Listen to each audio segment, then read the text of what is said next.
Tapos na ang pake ko dito sa Ayala Mall. Oras na para umuwi. Tapos na ako makapag-book ng vaccine. Pauwi na ako. Ulan pa yata. Abutan ko yata ang pinagulan.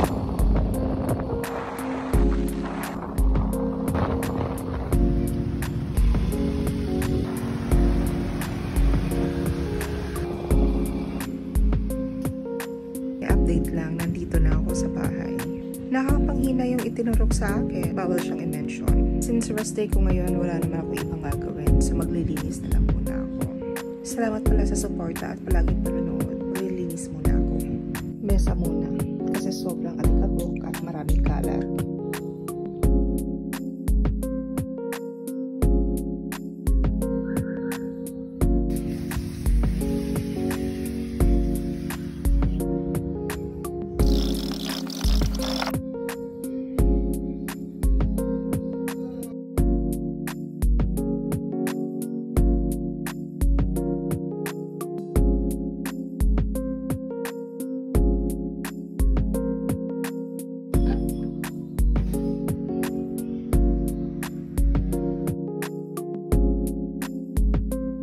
Paano ba yan? Bukas na naman ulit. Abangan ang panibagong update ng buhay ko dito sa Cebu.